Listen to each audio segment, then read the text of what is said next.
ये कहानी है गजपति पुरुषोत्तम देव की, जिन्होंने अपने आराध्य भगवान श्री जगन्नाथ के अपमान का प्रतिशोध लेने के लिए कांची तक युद्ध छेड़ दिया। ये उस सम्राट की गाथा है जिनकी भक्ति ने भगवान श्री जगन्नाथ और उनके भाई प्रभु बलभद्र को भी तलवार उठाने पर विवश कर दिया। यह इतिहास है कांची अभियान का। सन 1476 से 1480 के बीच ओडिशा पर शासन कर रहे थे गजपति सम्राट पुरुषोत्तम देव, जो एक पराक्रमी योद्धा थे और प्रभु श्री जगन्नाथ के परम भक्त भी।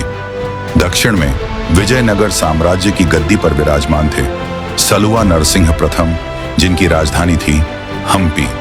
वही विजयनगर जिसे कुछ दशक पहले गजपति कपिलेंद्र देव के पुत्र और पुरुषोत्तम देव के बड़े भाई कुमार हमवीर देव ने जीतकर राजा मल्लिकार्जुन राय को हराया था, और फिर वहां से कर वसूली भी शुरू की गई थी। समय बदला और सलुवा नरसिंह ने सत्ता हथियाकर सलुवा वंश की नींव रखी। उनके अधीन था कांचीपुरम, जो तमिलनाडु का एक समृद्ध और सांस्कृतिक रूप से गौरवशाली प्रांत था, और वहीं रहती थी राजकुमारी पद्मावती, जो अपनी सुंदरता और तेजस्विता के लिए प्रसिद्ध थी। एक बार दक्षिण भारत की यात्रा के दौरान गजपति पुरुषोत्तम देव कांची पहुंचे, जहां उनकी भेंट हुई राजकुमारी पद्मावती से। उनकी सौम्यता और उनकी सौंदर्य ने राजा का हृदय छू लिया। कांची के राजा स्वयं पुरुषोत्तम देव और अपनी बेटी के साथ विवाह के प्रस्ताव से अत्यंत प्रसन्न थे, और राजा ने सहर्ष इस विवाह प्रस्ताव को स्वीकार कर लिया। इसके बाद प्रसन्नता से गजपति पुरुषोत्तम देव लौट आए उड़ीसा। मन में उत्साह था और हृदय में प्रतीक्षा थी। राजकुमारी से पुनर्मिलन की। श्री जगन्नाथ की पावन रथ यात्रा के दर्शन हेतु उन्होंने कांची नरेश को आमंत्रण भेजा।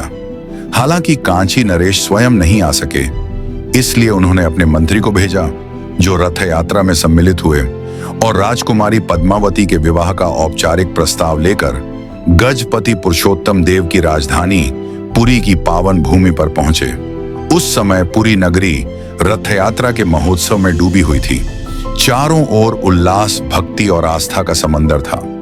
राजा पुरुषोत्तम देव ने कांची के मंत्री का भव्य स्वागत किया और विनम्रता पूर्वक आग्रह किया, कुछ दिन और पुरी में रुकिए ताकि वो रथ यात्रा का पूर्ण अनुभव ले सकें। आषाढ़ मास में रथ यात्रा पुरी का सबसे भव्य पर्व होता है। पुरी नगरी को स्वर्ग की तरह सजाया गया था। दूर दूर से हजारों श्रद्धालु इस दिव्य उत्सव के दर्शन को उमड़ पड़े।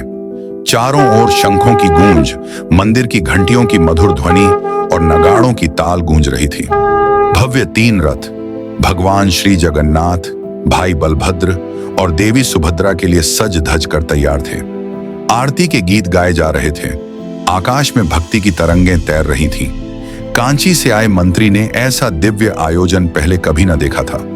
इसी शुभ अवसर पर एक पवित्र परंपरा का निर्वाह किया गया, जहां गजपति राजा स्वयं सोने का झाड़ू हाथ में लेकर रथ के आगे मार्ग को स्वच्छ करने लगे। इस पवित्र परंपरा को छेरा पहरा कहा जाता है, जहां सम्राट भी भगवान के सेवक बन जाते हैं। महाराज के इस कार्य को देखकर कांची का मंत्री स्तब्ध रह गया। उसने कभी कल्पना भी नहीं की थी कि कोई सम्राट सामने सड़कों पर झाड़ू लगाता मिलेगा। उसे इस परंपरा का ज्ञान नहीं था। न उसे समझ आई राजा की भक्ति, न प्रभु के प्रति वह समर्पण। उसकी आंखों में यह दृश्य अशोभनीय था कि एक राजा झाड़ू लगाए। अपमानित और भ्रमित मन से वह तुरंत कांची लौट गया और जाकर वहां का सारा हाल कांची के राजा को बताया। उन्होंने कहा, मैं सोच भी नहीं सकता कि हमारी राजकुमारी किसी ऐसे व्यक्ति से विवाह कर सकती है जो सड़क पर झाड़ू लगाता हो। यह सुनकर कांची के राजा को ऐसा लगा मानो उनके साथ धोखा हुआ हो। वे बेहद क्रोधित हो उठे। उन्होंने कहा, अच्छा हुआ जो मैंने अपने मंत्री को रथ यात्रा देखने पुरी भेजा, नहीं तो मेरी बेटी की शादी एक झाड़ू लगाने वाले से हो जाती। इसके बाद उन्होंने राजकुमारी पद्मावती के स्वयंवर की घोषणा कर दी और आदेश दिया कि सारे राज्यों के राजाओं को आमंत्रण भेजा जाए, बस गजपति पुरुषोत्तम देव को छोड़कर। जब पुरुषोत्तम देव को संदेह हुआ कि विवाह की प्रक्रिया आगे नहीं बढ़ रही है, तो उन्होंने अपने गुप्तचरों को कांची भेजा। जासूसों से उन्हें खबर मिली कि राजकुमारी पद्मावती का स्वयंवर आयोजित होने वाला है और उसमें केवल उन्हें ही आमंत्रित नहीं किया गया। जब उन्होंने इसके पीछे का कारण जाना तो उनका क्रोध भड़क उठा। उन्हें जब पता चला कि विवाह इसलिए टूटा क्योंकि उन्होंने भगवान जगन्नाथ के लिए झाड़ू लगाया था, तो उन्होंने इसे अपने आराध्य प्रभु का सीधा अपमान माना। राजा ने तुरंत निर्णय लिया कि कांची के राजा को इस व्यवहार की एक कड़ी सीख देनी होगी। गजपति के प्रमुख मंत्री विष्णुदास थे, जिन्होंने इस अभियान में राजा की हर कदम पर सहायता की और अंत में राजकुमारी पद्मावती को विवाह के लिए ओडिशा लाने में भी अहम भूमिका निभाई। पुरुषोत्तम देव ने अपनी विशाल सेना के साथ कांची पर आक्रमण कर दी, लेकिन पहले युद्ध में उन्हें हार का सामना करना पड़ा। कुछ कहानियों के अनुसार उनके सैन्य शिविर में रहस्यमयी तरीके से आग लग गई थी, जिससे अफरा तफरी मच गई और सेना को पीछे हटना पड़ा। पराजित होकर पुरुषोत्तम देव पुरी लौट आए, व्याकुल, निराश और मौन। इधर कांची में पद्मावती भी इस घटनाक्रम से अत्यंत दुखी थी। कई कथाओं में कहा गया है कि उन्होंने ईश्वर से प्रार्थना की कि उनका विवाह पुरुषोत्तम देव से ही हो। उधर दुखी होकर पुरुषोत्तम देव श्री मंदिर पहुंचे। मंदिर के अंधेरे गर्भगृह में वे भगवान श्री जगन्नाथ के चरणों में बैठ गए और बिलाप करने लगे।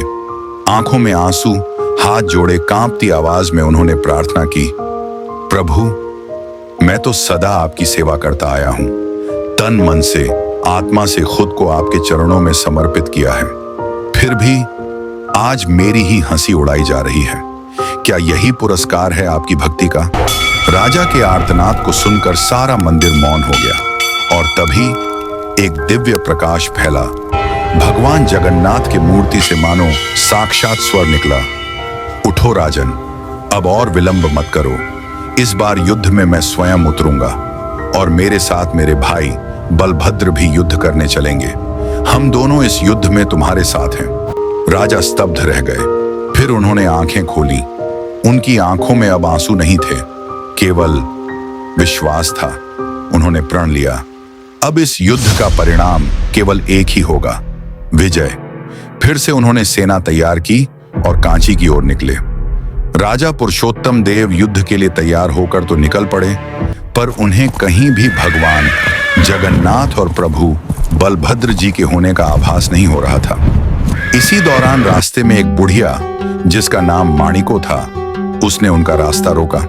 उसने कहा कि दो सैनिक, एक सफेद घोड़े पर और दूसरा काले घोड़े पर, उसके मट्ठे का दही पी गए बिना पैसे दिए। जब उसने पैसे मांगे तो उन्होंने कहा, हमारा राजा पीछे आ रहा है, उसे ले लेना, ये अंगूठी उसे दिखा देना। दरअसल राजा पुरुषोत्तम देव के युद्ध के लिए प्रस्थान करने से एक दिन पूर्व ही भगवान जगन्नाथ और उनके भ्राता बलभद्र जी सैनिकों के वेश में एक सफेद और एक काले घोड़े पर सवार होकर कांची की ओर प्रस्थान कर चुके थे। मार्ग में भगवान जगन्नाथ को अत्यधिक प्यास लगी। तभी दोनों भाइयों ने देखा कि एक बूढ़ी स्त्री, जिसका नाम माणिको था, रास्ते के किनारे छाछ बेच रही है। दोनों भाई उसके पास गए और दोनों मटकों की पूरी छाछ पी गए। जब बूढ़ी स्त्री ने पैसे मांगे तो भगवान जगन्नाथ ने अपनी अंगूठी उतारी और उसे सौंपते हुए बोले, हम कांची युद्ध के लिए अपने राजा की सहायता हेतु जा रहे हैं। कल हमारा राजा इसी मार्ग से अपनी सेना सहित गुजरेगा। यह अंगूठी उन्हें दिखाना और अपने पैसे ले लेना। यह कहकर वे दोनों आगे बढ़ गए। राजा ने जब अंगूठी देखी तो चौंक गए, क्योंकि यह बिल्कुल वैसी ही हीरे की अंगूठी थी जो भगवान जगन्नाथ की मूर्ति में थी। उन्होंने माणिको को सम्मान दिया और उसी स्थल पर बाद में एक गांव बसवाया, जो आज भी ओडिशा में माणिको पाटना के नाम से जाना जाता है। युद्ध के दौरान भगवान जगन्नाथ और बलभद्र स्वयं एक सफेद घोड़े पर और दूसरा काले घोड़े पर युद्ध भूमि में उतर आए। एक प्रचंड युद्ध हुआ और कांची की सेना मैदान छोड़कर भाग गई। इस बार राजा पुरुषोत्तम देव ने कांची के राजा और राजकुमारी पद्मावती को बंदी बना लिया और उन्हें ओडिशा ले आए। उन्होंने विजय के बाद वहां से उच्छिष्ट गणेश, गोपाल और पद्मावती के विग्रह भी साथ लाए। ये प्रतिमाएं पुरी के श्री जगन्नाथ मंदिर में कांची विजय की स्मृति के रूप में स्थापित की गई। इसके पश्चात क्रोधित होकर गजपति पुरुषोत्तम देव ने कांची के राजा से कहा, तो आपने यह निर्णय लिया था कि आप अपनी पुत्री का विवाह इसलिए नहीं करेंगे क्योंकि मैंने प्रभु जगन्नाथ के रथ के आगे झाड़ू लगाया था। उनके रथ के आगे झाड़ू लगाना कोई तुच्छ कार्य नहीं, यह तो पुण्य का कार्य है। ऐसा सौभाग्य बहुतों को नहीं मिलता और इसी दुष्टता एवं हमारे प्रभु का अपमान करने के कारण आज आपको यह दिन देखना पड़ा है। आज मैंने आपको पराजित कर बंदी बना लिया है और अब मैं आपकी ही आंखों के सामने आपकी पुत्री का विवाह एक वास्तविक झाड़ू लगाने वाले से कराऊंगा। क्रोध में उन्होंने अपने मंत्री विष्णुदास को आदेश दिया कि राजकुमारी पद्मावती का विवाह किसी झाड़ू लगाने वाले से कर दिया जाए। यह सुनकर राजकुमारी पद्मावती भीतर तक टूट गईं। वो स्वयं भी राजा पुरुषोत्तम देव से विवाह करना चाहती थी, लेकिन तब मंत्री ने उन्हें शांत करते हुए कहा, धैर्य रखिए, प्रभु जगन्नाथ के देश में किसी के साथ अन्याय नहीं होता। समय बीतता गया। राजा जब भी मंत्री से पूछते, पद्मावती के विवाह का क्या हुआ, मंत्री उत्तर देते, अभी तक कोई योग्य वर नहीं मिला है, लेकिन 1 वर्ष के भीतर विवाह निश्चित कर दिया जाएगा। इसी बीच फिर से रथ यात्रा का पावन अवसर आया। पूरी नगरी एक बार फिर उल्लास और प्रकाश से जगमगा उठी। उसी समय एक दिन मंत्री ने राजकुमारी पद्मावती से कहा कि आज आप दुल्हन की तरह सजिए और मेरे साथ रथ यात्रा देखने चलिए। पद्मावती रोती रही, पर मंत्री उन्हें लेकर चल पड़े। फिर आया वह अवसर जिसका मंत्री विष्णुदास को लंबे समय से इंतजार था। पुरी में रथ यात्रा का दिन था और पुरुषोत्तम देव सोने का झाड़ू लेकर रथ के आगे मार्ग साफ करने बढ़ने लगे। वे प्रभु बलभद्र के रथ का मार्ग साफ करते हुए जब प्रभु जगन्नाथ के रथ की ओर बढ़े, तभी मंत्री विष्णुदास पद्मावती को राजा के समक्ष ले आए। पद्मावती के हाथ बंधे हुए थे। मंत्री पुरुषोत्तम देव से बोले, प्रभु क्षण भर ठहरिए। राजा चौंक कर बोले, इस लड़की को क्यों लाए हो? मंत्री विष्णुदास ने कहा, आपका आदेश था कि राजकुमारी पद्मावती का विवाह किसी झाड़ू लगाने वाले से कराना है। आज मैंने उस योग्य झाड़ूदार को ढूंढ निकाला है और वह कोई और नहीं, स्वयं आप हैं महाराज। यह कहकर मंत्री हाथ जोड़कर राजा के चरणों में झुक गए। फिर मंत्री ने जनसभा में घोषणा की, उड़ीसा के नागरिकों, हमारे महाराज पुरुषोत्तम देव ने मुझे आदेश दिया था कि मैं कांची की राजकुमारी, जिसे हमने युद्ध में जीत कर बंदिनी बनाया, उनकी विवाह एक योग्य झाड़ू लगाने वाले से कराऊं। और आज मुझे वह सबसे योग्य झाड़ूदार मिल गया है, जो और कोई नहीं, स्वयं हमारे राजा पुरुषोत्तम देव हैं। यही है वह वर जो सबसे योग्य हैं राजकुमारी पद्मावती के लिए। अतः हम सभी निवेदन करते हैं, प्रार्थना करते हैं कि हमारे महाराज हमारे अनुरोध को स्वीकार करें और राजकुमारी पद्मावती से विवाह करें। राजा पुरुषोत्तम देव और पद्मावती दोनों ही आश्चर्यचकित रह गए। सभी ने मंत्री विष्णुदास की बुद्धिमानी की सराहना की। उसकी चतुराई ने स्वयं राजा पुरुषोत्तम देव को भी मात दे दी थी। पद्मावती भावुक होकर खुशी से रो पड़ी। कांची के राजा को अपनी गलती का गहरा पश्चाताप हुआ। फिर भगवान जगन्नाथ, बलभद्र और सुभद्रा जी के पावन साक्षात्कार में राजा पुरुषोत्तम देव ने राजकुमारी पद्मावती से विवाह रचाया और इस प्रकार प्रभु जगन्नाथ की कृपा से एक अद्भुत अलौकिक प्रेम विवाह संपन्न हुआ, जिसमें भक्ति थी, मर्यादा थी और राजधर्म का पूर्ण सम्मान था। कांची विजय के पश्चात पुरुषोत्तम देव ने बालेश्वर के रायबोनिया दुर्ग के पास एक विशिष्ट मंदिर का निर्माण करवाया, जहां भगवान जगन्नाथ और बलराम के 2 पत्थर के स्वरूप स्थापित किए गए, जो युद्ध के लिए सज्जित घोड़े पर सवार रूप में दर्शाए गए। ये उनके विजय अभियान की एक स्थायी स्मृति थी, जहां स्वयं भगवान जगन्नाथ का आशीर्वाद माना गया। महानदी के किनारे उन्होंने 16 शासनों की स्थापना की, जो कि स्थानीय ब्राह्मणों की स्वशासी संस्थाएं थीं। ये सामाजिक, धार्मिक और प्रशासनिक व्यवस्था का एक अनूठा उदाहरण था। पुरुषोत्तम देव गजपति वंश के एक अनोखे और बलवान राजा थे। उन्होंने न केवल अपने साम्राज्य के खोए हुए प्रांतों को फिर से जीत लिया, बल्कि दक्षिण भारत में नए प्रांत भी जीते। अपने बड़े भाई के विरुद्ध संघर्ष के बावजूद उन्होंने ओडिशा को दक्षिण और दक्षिण भारत में एक शक्तिशाली ताकत बना दिया। जब बहमनी और विजयनगर दोनों उस क्षेत्र के लिए लड़ रहे थे, पुरुषोत्तम देव के राज्य में कविता और साहित्य का भी विकास हुआ। उन्होंने स्वयं भी कुछ संस्कृत ग्रंथ लिखे, जैसे अभिनव गीतक गोविंद, नाम गीतक गोविंद, गोपाल पूजा, वेणी संहार, भक्ति विष्णु, त्रिकांड कोश। उनकी मृत्यु 1497 ईस्वी में हुई और उनके पुत्र प्रतापरुद्र देव उनके उत्तराधिकारी बने। ये वही समय था जब वास्को दा गामा पश्चिमी तट के गोवा तक समुद्री रास्ता खोजकर पहुंचे थे और उधर पूर्वी तट पर एक विशाल साम्राज्य लगभग पूरे पूर्वी तट पर शासन कर रहा था।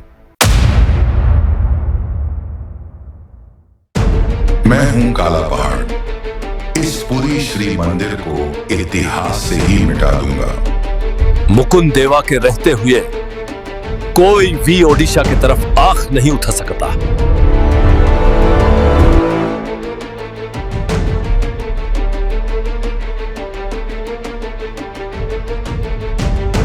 तो मित्रों, कैसी लगी आपको यह ऐतिहासिक कथा? यदि आपको भी ऐसा ही सच्चा इतिहास सुनना अच्छा लगता है तो हमारे चैनल को अवश्य सब्सक्राइब करें।